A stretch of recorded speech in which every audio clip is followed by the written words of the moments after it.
All right, Thursday edition of Saving the Republic with Joe Staten, presented as always by Grab Your Gear Network, where we speak to hardworking Americans, and specifically we speak to Gen Z, and that's what we do on the show. And so we're going to start having more guests on in that age range, and also just guests that can speak to issues that we deal with as Gen Z. Right? I'm 25 years old myself. Our guest today, Peter Burtnett, he's 25, I believe, as well. Right, Peter? Yes, sir.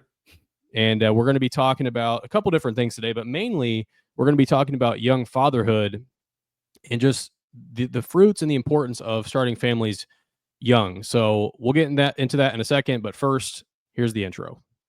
Should Christ have refused the cross? Should the patriots at Concord Bridge have thrown down their guns and refused to fire the shot heard round the world? The martyrs of history were not fools, and our honored dead who gave their lives to stop the advance of the Nazis didn't die in vain. Where then is the road to peace? Well, it's a simple answer after all. You and I have the courage to say to our enemies, there is a price we will not pay, there is a point beyond which they must not advance.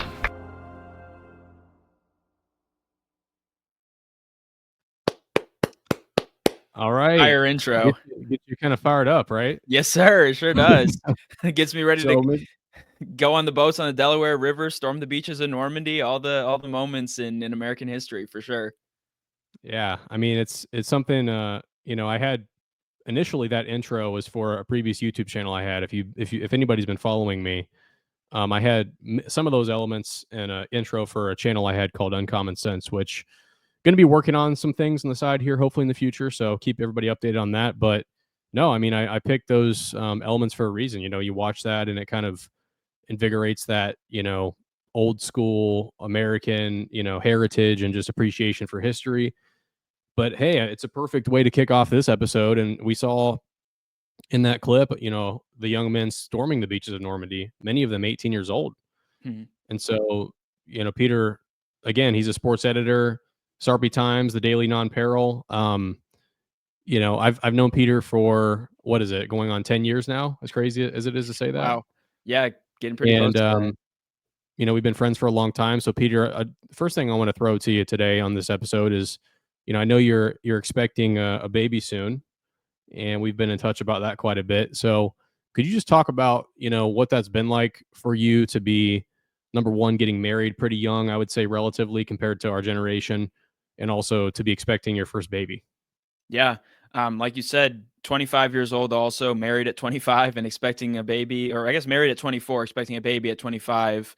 Just had my birthday a couple months ago now, but it's a big life change. There was certainly a lot of, I wouldn't say so much fear, but just like contemplation about the whole thing, about getting married, all the changes that come with that and adjusting to that. And then, about a little over a month after we got married, finding out that we were expecting, and then another curveball got thrown in. Everything pointed to thinking that it was a boy, and we're having a baby girl. So everything has kind of just been keeping me on my toes, while obviously balancing everything that I do with the newspapers out here and some things like my college football YouTube channel on the side. It's crazy adjustment. I'm very excited for it though. I feel like, God has given me a sense of peace and preparation for the entire thing, for the entirety of being a father. I'm very fortunate to have been raised by godly parents who showed me the way, what it was like to be parents and everything. And I think even in the world that we live in, that I'm sure we'll talk about some in this episode, where a lot of things are changing, a lot of what we see flies in the face of what we believe in and what God designed for things to be. I feel like there's a foundation that's been set by those who came before me that I can then kind of pick up from there and create that own foundation for those who follow after me. And so I'm just excited every time I see my wife's belly moving. I just can't wait. We were talking about this before the episode. I can't wait to see those little feet kick in outside of the womb and everything. And so I'm excited and just truly blessed by this chapter of life. Yeah, it's a very special thing. I just, as had my first baby, and just a miracle. It's you can't even describe, when you see that baby for the first time, just wow, like the fact that they were in there developing the entire time, and all these things have developed perfectly, to the point where they can live as a little tiny human being, like the brain and the eyes and just everything. Every little detail is so special. But so, okay, so you're expecting your first baby and you're 25. I'm 25 myself, like I said. And so I think in some ways, you and I are kind of an anomaly with our generation. Here on the network, we speak to people who are, I would say, traditional Americans, and maybe they would fall more closely with you and I in terms of getting married younger and having children younger. But like, why would you say that, it's a good thing to get married young or to start a family young? Because I think there's a lot of cultural influences that might tell you that it's actually not, and you should wait until everything's set. You should have your career set. You should have money in line. Everything should be perfect before you have a family. So, like, what would you say to people as to why it could be a good thing to get started younger? I think for one, you give yourself a higher possibility. Obviously, life is unpredictable. You know, things can happen, but you give yourself more time with your children. Um, just from a physical aspect, when you're younger, you're gonna, Lord willing, have more years in front of you to be with them, to pour into them. I think it also maybe kind of helps you understand them a little bit more because you're not as far removed from your own childhood years. And I think it's just the prime, especially at 25. I think, by now the brain is fully developed. We're right now in our physical prime as well. And I would argue I would not just argue, I would state that we are in our, mental prime as well. We're also, we've gone through the years of kind of that self discovery of college years and even high school years where we kind of know who we are as men now and who we are as husbands and now fathers. And so I think this age is truly the best time to do it because of all those different factors. And again, I think my goal kind of growing up was like to be married probably by like 23, 24 and have a kid by 25. So I've achieved both of those things. It was kind of an expectation I had for myself, and the Lord provided a way for that to happen. So I think all of those factors though are why it is the best time too. It's funny too, because you said like you had these goals of being married at 23, 24. I had the same thing. And I was like, I mean, at age 22, I was not too confident that was going to happen. And then everything Yeah. happened pretty quick. Right. Same for me. Yeah. Yeah. And for those of you who don't know Peter or I personally, so Peter met his wife Brooke at our wedding, my wife and I's wedding, and my wife and I dated for 6 months. And so it happened quick for us, happened quick for them. You guys dated what, 8 months before getting married? From July July to until March. March. So yeah, Yeah. 8, 9 months. Yeah. And we were engaged by November. So dated for all of 4 months before being engaged. Yeah. So what are some of the things that, what are some of the lifestyle changes that come with getting married at a young age? I think that's something that a lot of people don't necessarily know what it's going to be like. Maybe a deterring factor. So like, what has that been like for you learning that new, living with somebody? Yeah. I think for one, it's responsibility, just that you're no longer responsible just for yourself. I think that changes even more That's a so big one. to a That's a higher big one. level. Yeah, to a higher level when you have a baby, because obviously, you know, my wife can care for herself. She can do that, but I'm also there to support her and to provide for her. Um, and so that's part of the responsibility. I think also as well, it's just the simple fact of time and that you have different responsibilities then. No longer can I spend all day just doing work. And that is a good thing. And I think that is a fairly good reason. I'll explain why here in a second, why it's not a great reason, why it's like you said, a deterrent from getting married young is a lot of guys, especially guys who are motivated and driven to work hard like you and I both are. Why they don't want to get married young is because they want to focus and prioritize their career. And I think that is a good move. I think coming out of college, you should give yourself a year, 2 years, maybe a little bit more than that, to prioritize what you're doing as a career and who you are as a man, and really discovering who you are. I think that's an important step. But I That's also that's, uh yeah, that's go really ahead. quick. I mean, that's, that time period for me was, like, so pivotal, Mhm. that time period after around college age and you graduate and, yeah, you're finding yourself. You're building these disciplines, you're building, routines and habits that, like, these are things that in my marriage have been super beneficial, like, the fact that I had that time to prepare. And so, yeah, I mean, I would agree with you. I think it's a good thing to give yourself a little bit of time to focus. And also, like you mentioned, as men, we need to have that path kind of forged a little bit. Like you should have like some time to work on yourself and also work on your career. And that's a good reason to delay getting married. I think I agree. Like, should that stop you from getting married if you find somebody? No. And again, I mean, that would come down to what you define as like the reason to get married. You and I are men of faith. So like it's different from somebody who's not a Christian. Mhm. But yeah, that time is critical. So absolutely. I didn't want to interrupt you. I didn't know if you remember what you were saying, but that's No, super important time. yeah, I think that was a perfect interjection there. I think it works well with what I was saying for sure.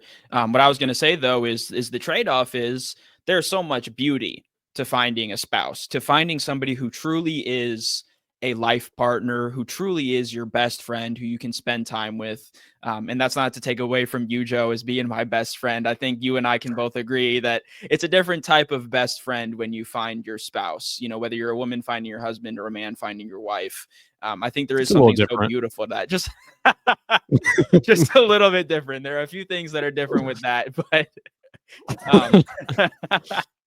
um, but in all seriousness, though, I think it is just so beautiful when you find that, and the reward for that, even giving up, making that sacrifice of your time to work to spend more time with your wife is a beautiful thing. I don't ever find myself regretting that in any way. If anything, I'm very grateful for it because it gives me kind of a break or a respite from my work. It gives me time just to slow down and just spend time with my wife and just being together and just growing in our relationship and pouring into that is so special and it's so beneficial. And I think it just kind of helps develop me even more as a person because I feel like when I prioritize work, yes, I develop into a better writer, I develop into a better editor, I develop my storytelling techniques and all that sort of things. But I need to develop as a man as well. And so I think it's the same idea as trading the time for working with spending time in the word, with spending time in prayer as well. I think it's the same sort of principle that you need to develop in those areas. And I think I've also improved in terms of my emotional intelligence, in terms of being able to sense when my wife is, put off by something or sad about something and being able then to even see that in other people and being more understanding of people and being more, I guess, like just compassionate and willing to help and everything. Those are all things that I've felt developed more by finding a spouse. Yeah, and having that balance too, because like, as a single person, as and I know we've talked about this, like you can work hard, you can work really hard, but like sometimes it's difficult when you're single, especially when you're a man and you're like on your own, um, to feel like, a sense of peace or balance when your work is done. Like you have your hobbies, obviously, but that spouse brings just a balance to your life. It's like I would almost describe it as like a resting place. Mhm. Somewhere you can like recharge and yeah, reconnect and everything. And as you know, like our circumstance now is, I mean, I can't imagine going through what we're going through now without my spouse. Mhm. So there's a lot of different things, like not to say you couldn't, but there are several reasons, to get married. I just think there's definitely a cultural issue right now in America, especially with marriage. But I have seen um a trend back toward not only just marriage, but like tradition and like religion even.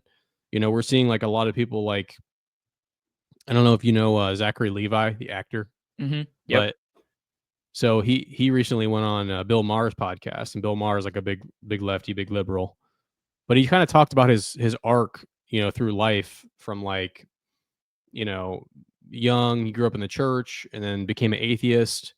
And now as he's older, he's coming back toward the church, and just that yearning for tradition and all the structure that religion brings in life and all the fruits that it brings. And I've seen several people. I mean, Russell Brand is another person who Mhm.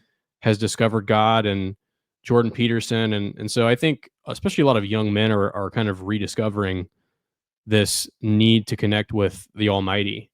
Mhm. Um, would you agree with that assessment? And if so, like, what have you kind of seen in that sense from young men in today's society? Yeah, I think it's just seeing the way that it was created to be, the way that the creator designed our lives to be in union first with him and then second with a spouse, and then after that the children that follow. And I think I think what you said is beautiful about the structure. I think a lot of times we hear the word structure, and the general population will probably hear that and be like, well, I don't want structure. I just want to be free. I want to do whatever I want to do. But where's the fulfillment in that? I feel like when there is a structure, something that's organized, it's easier to find that fulfillment. I mean, ultimately, obviously, my belief, and I know you share this as well, the only fulfillment we can truly get is by following Jesus Christ. But I think there is fulfillment to following the structure that he designed. And I think it is, those core values of being a I know this term gets thrown around, but like a family man, and I mean that in its truest sense, of being somebody who loves God with all their heart, somebody who loves their wife with everything in them, who gives of himself for her, like Christ gives of himself for the church, and then also giving to family. I think the reason there's such fulfillment in that is because it's how we were designed. It's how we were designed as men. It's how we were designed as human beings, is to find fulfillment, joy, peace in that, all of those things that come with it. And I think that's why there's such a revolution, is because instead of turning to the things of the world that a lot of young men do, you look at drugs, you look at sex outside of marriage, you look at alcohol, you look at all kinds of other things that are destructive. And I think that's a massive problem. And we could talk about that for hours on end about why that is such a big problem.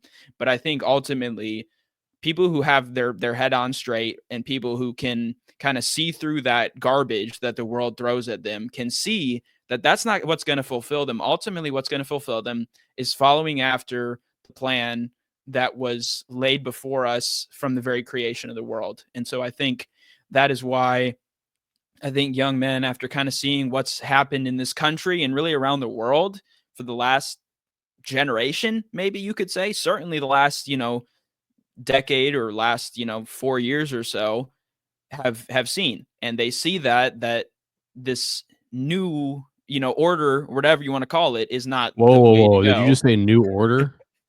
Oh no, conspiracy theorists. I'm not throwing around NWO here, I'm just saying.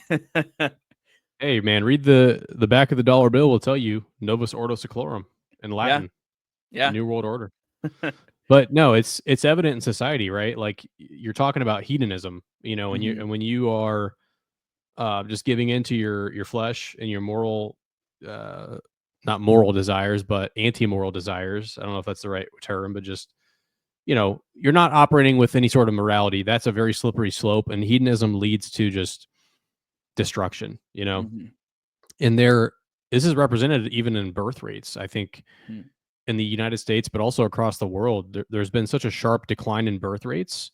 And Elon Musk talks about this all the time. He tweets about it. It's like the biggest threat, in his opinion, to societal collapse is the fact that we're not having enough babies, mhm, and that over time that's going to lead to a population that's destroyed. But why is that? I think a main tenet and reason for that happening is the fact that we are not prioritizing the church, we're not prioritizing family, and we are departing from these structures that you mentioned have been beneficial, for centuries and thousands of years, as the family structure and the role of men and women in society and all of these different things that are coming under scrutiny now. So yeah, 100%. And I just think the message of today's show is for young men and people out there in Gen Z to like take a look at this and hear from two people who are doing it, right? Hear from two people who are living this life of getting married young. And I've look, as you know, Peter, and the audience too, I've talked about like TSW, like I've had my challenge,